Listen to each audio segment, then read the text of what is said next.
Поздравляем вас!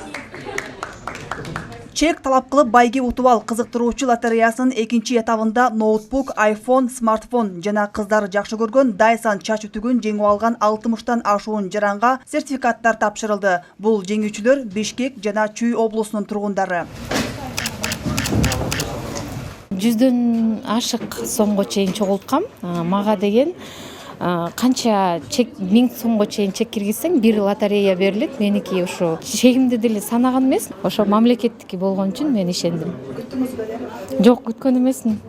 Бирок баары бир ичимде баары бир үмүт болгон. Салык инспекциясы лотереяны баштагандан бери ар дайым чогулуп жүргөм. Бул жолкусунда bir 155 чек, 160 чек чогулткам. Ошонун бирөөсү утуш болуп чыкты. Постоянно собирал чеки, салык чек от налоговой службы, собрал. Дайыма салык кызматы айткан чектерди талап кылып, жалпы 200-300дөй дүмүрчөк топтогом. Чынында лотереяга ишенгем. Ишеничим акталып, смартфон утуп алдым. Салык кызматына ыраазычылык билдирем. Буйруса дагы болсо катышам.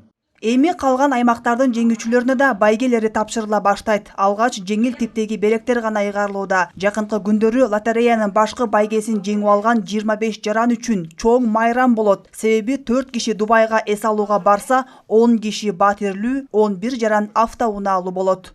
425 миңден ашуун биздин жарандар ушу биздин лотереяга катышышты. Бардыгы биригип байге фондунда 2376 байге болгон. Алардын ичинде 1000 деген смартфондор, 1000 деген айфондор, 300 ноутбук болгон. Ошондой эле мына 20 электромобиль бар болчу, жапжаңы заманбап электромобиль бар болчу. Алардын 9-у мына ыйгарылып бүттү биринчи этаптын жыйынтыгы менен.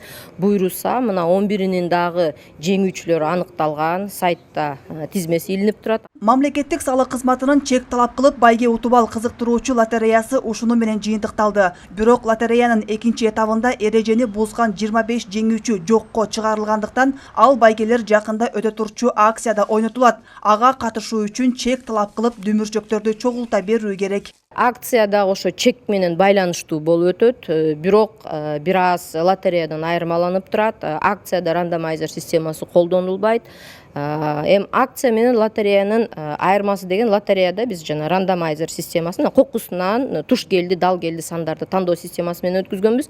Ал эми акцияда болсо балким бизде бүгүнкү күндө бир 2-3 вариант каралып атат. Акциябыздагы буйруса мына байгелерди таратуу иштери аяктагандан кийин анан башталат. Кызыктыруучу лотереянын негизги максаты жарандардын салык жаатындагы сабатын жогорулатуу, кассалык көзөмөл машиналар тунук иштешин камсыз кылуу жана элдин көңүлүн буруу менен көмүскө экономиканы ачыкка алып чыгуу болгон. Айжамал Болот кызы, Руслан Сабатаров, Ала Тоо 24.